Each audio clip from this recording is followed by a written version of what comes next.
My girlfriend asked for a break to find herself after 5 years together. But when I discovered she was dating 3 guys while using me as plan B, I kicked her out and she was left broken. I'm 29 years old, work in it for a pretty decent consulting company. And the truth is, I need to tell this story because there are still people who ask me if I was too harsh with Brianna. But when someone asks you to be their plan B, the only thing you can do is tell them to fuck off with all the dignity possible. I guess I should start from the beginning, when things still seemed normal. Or at least that's what I thought. Brianna and I had been together for like 5 years. 5 complete years where we built something I thought was solid. You know what I mean? We met at a mutual friend's party when I was 24 and she was 23, and the connection was instant, like those things you see in movies but never think will happen to you. The first years were incredible, honestly. We made plans together, talked about eventually getting married, having kids, all that whole thing about building a future together. I even bought a house like 2 years ago. A decent house in a quiet neighborhood with 3 bedrooms, and she practically lived there with me even though officially she still paid rent at an apartment she almost never used. Basically, we were an established couple, or so I thought. The thing is that everything started changing like 6 months ago. Not overnight, but gradually. Those signs that looking back are super obvious, but in the moment you justify or ignore because you don't want to see what's happening. Brianna started going out more with her friends, which is fine, obviously, but it was weird because before, she always preferred we go out together or include my group of friends too. Suddenly, it was all about her work friends, about these plans on Fridays and Saturdays that didn't include partners, about needing her space to reconnect with herself. At that moment, I thought, well, maybe she needs time with her friends. It's normal. I'm not going to be that kind of controlling boyfriend who gets intense about everything. But then the weird conversations started, like her saying things like she felt we had gotten too comfortable, that she missed the excitement of when we first started dating, that she wondered if we had lost the spark. I tried to do different things, plan surprise dates, take her to new restaurants, basically trying to rekindle what she said was missing. But nothing seemed to be enough. There was always something that wasn't right. There was always this feeling that she was looking for something I couldn't give her, even though she herself didn't know what it was. Everything exploded one night like 3 months ago. We were having dinner at my house. I had made pasta because it was one of her favorite dishes, and out of nowhere she drops, "We need to talk." You know, those 4 words that never mean anything good. I sat there waiting to see what was coming. And she started with this speech about how she loved me, but felt she needed time to find herself. That we had been together since so young that she had never had the chance to explore who she really was as an independent person. All that shit that sounds like it's taken from a cheap self-help book. And then she said it, "Austin, I think we need a break. Just for a while, so we can both figure out what we really want." I sat there processing what she had just said, and the first thing I thought was, a break? Seriously? After 5 years together, you want a break? I asked her what exactly that meant, because a break can mean many different things, and she started with this whole vague explanation about space and time and personal discovery. I asked her directly, "Do you want to see other people?" And she got all defensive, saying it wasn't about that she just needed time for herself, but also that she didn't want to put rules or limits because that defeated the purpose of the break. That's when everything clicked for me. Literally in that moment, I understood perfectly what was happening. She wanted to keep me as a backup option. While she went out to see what else was out there, she wanted to have her cake and eat it too, as they say. So I told her, "Okay, Brianna, you can have your break. But there's one condition. If we're going to do this, then you can't keep living here." She was like shocked, looked at me as if I was being completely irrational, and started with how it was my house, but it had been our home for 2 years. That it was unfair to kick her out just like that. I explained as calmly as I could, "Look, this is my house. I pay the mortgage, and if you want a break, then the break is complete. You can't have 1 foot in and 1 foot out. If you need space, then take all the space you want, but not in my house." She started crying and saying I was being cruel, that I didn't understand how difficult this was for her. And I just thought, difficult for her? Seriously? But I stood firm, told her she had until the weekend to pack her things and find another place to stay. That night she called her sister I don't remember the sister's name right now, and went to sleep in the guest room. Saturday morning, she came with two friends and packed everything: her clothes, her bathroom products, her books, everything she had accumulated in my house during those 2 years. I was in the living room watching all this happen, and the truth is, I felt strangely calm, not devastated like I probably should have been, but rather with this clarity that I was doing the right thing. My best friend Miles came that day too, supposedly to help me with some yard stuff, but really to make sure I was okay. And he told me, "Dude, I know it hurts, but you did the right thing. Never let someone treat you as a second choice." And the first weeks after Brianna left were weird. I'm not gonna lie. The house felt empty in a way I didn't expect. Her things were no longer everywhere. There was no longer background noise of her watching her reality TV shows that I always pretended to hate, but secretly got hooked on too. But at the same time, there was this feeling of relief, like when you take off tight shoes after all day, you know what I mean? I no longer had to walk on eggshells, wondering what was going to be wrong now, what new problem was going to arise out of nowhere. The interesting thing was that I started hearing things. Because, we live in the same town and we have mutual friends, so news travels fast. My neighbor Phyllis, who is like the gossipy lady of the neighborhood but in a good way, saw me in the yard like a week and a half later and told me, "Austin, I saw your girlfriend, well, ex-girlfriend, I suppose, at the mall with a guy. They looked pretty affectionate." I told her we were on a break and she just gave me that look of, "You know what that means, right?" And then more reports started coming in. A friend texted me saying he had seen her at a bar with someone. Another person told me their friend had seen her at a romantic dinner with a different guy. All this was in the span of, 2 weeks. 2 weeks and she was already out there exploring herself, or whatever she called what she was doing. The truth is, it didn't surprise me at all. In fact, it confirmed exactly what I already knew. That the break had never been about finding herself, but about having permission to date others without the guilt of technically cheating on me. 3 weeks had passed since she had left. When I got a text from her, it was a Friday night and I was watching a movie with Miles and a couple more friends, just chilling at my house with pizza and beer. The text said, "Hey, can we meet up to talk? I miss you." I showed the text to Miles and he laughed and said, "She already realized the grass isn't greener on the other side, right?" I replied that we could meet on Sunday at the park near my house, a neutral public place where there wouldn't be drama. That Sunday, I went to the park and she was already there, sitting on a bench. She looked tired, honestly, like she hadn't been sleeping. Well, I sat down and asked her what she wanted to talk about, and she started with this whole thing about how she had made a terrible mistake, that she had been selfish and stupid, that she had realized what we had was special, and that she had thrown it all away. She told me she had gone out with a couple of guys, but that none of them were like me, that nobody knew her like I knew her, that basically she had been playing around and now wanted to come back home.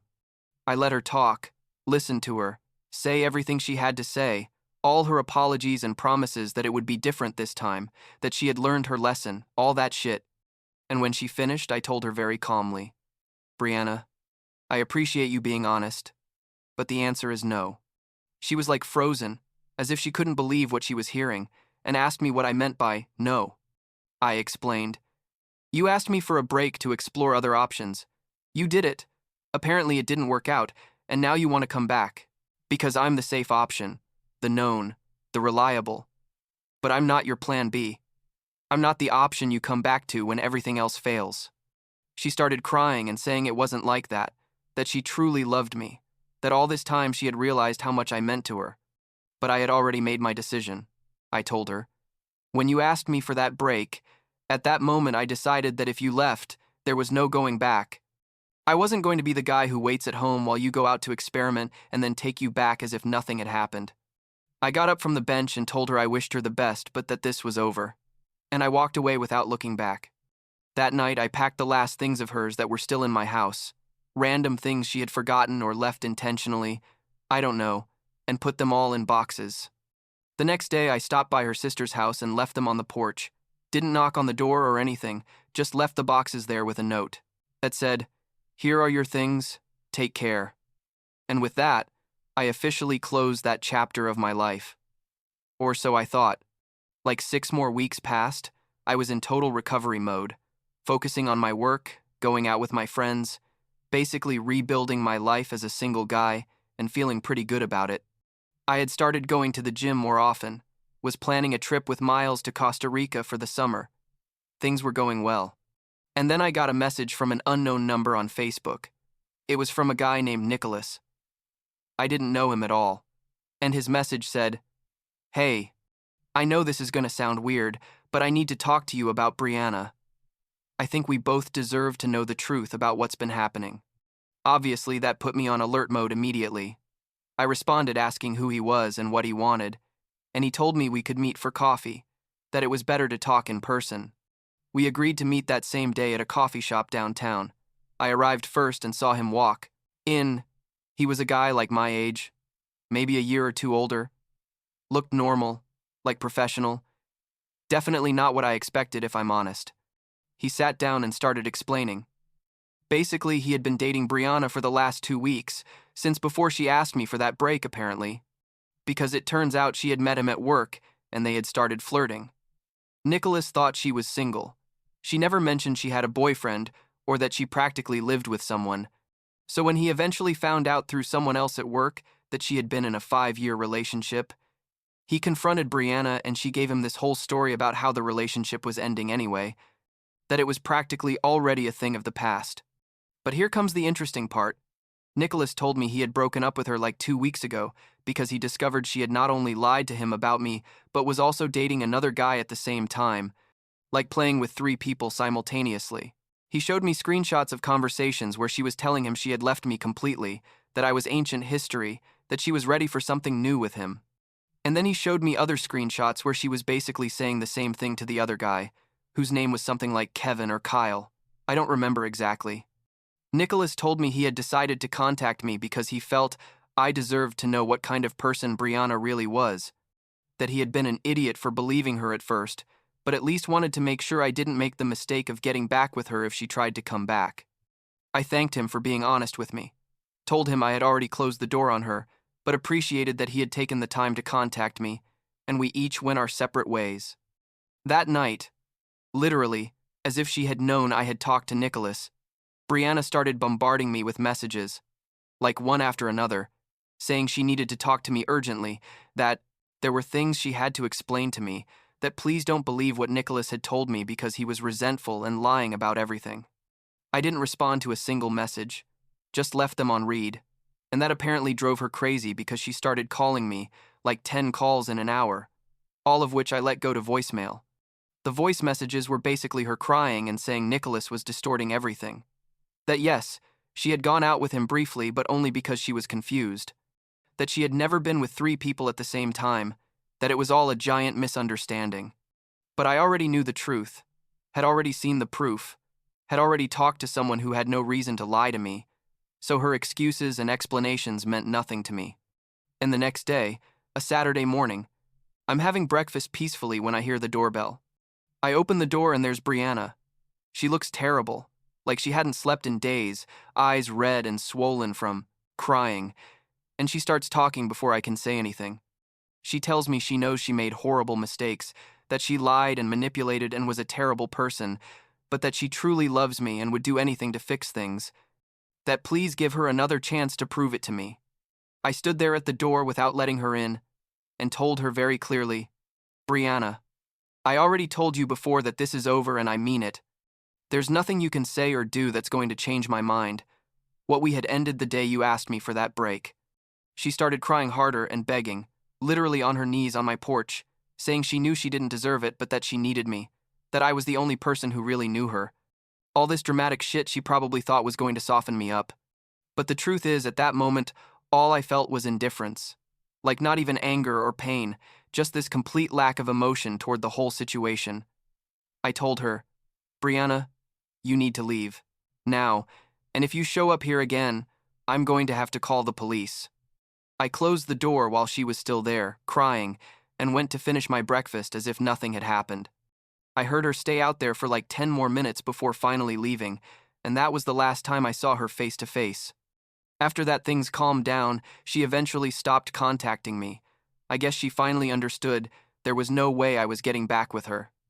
I focused on myself, on my career, on my friendships.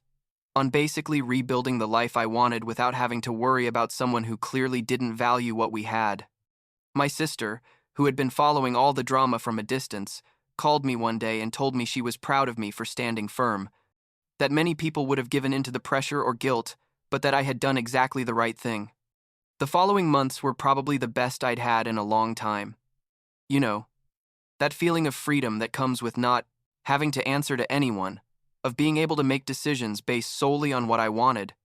I got a promotion at work that I had been chasing for months, started going out more with my friends, took that trip to Costa Rica with Miles, which was amazing. Basically, I was thriving in all aspects of my life. I heard around, again thanks to the local gossip network, that Brianna had lost her job, something about performance issues or conflicts with other employees. I'm not sure of the exact details, and honestly don't care enough to find out. I also heard she had moved to a pretty sketchy apartment on the other side of town, like one of those complexes where there's always drama and the police are there every 2 days. Part of me felt a small pang of pity when I heard that, but then I remembered everything she had done, and that pity disappeared pretty quickly. Now, I'm here.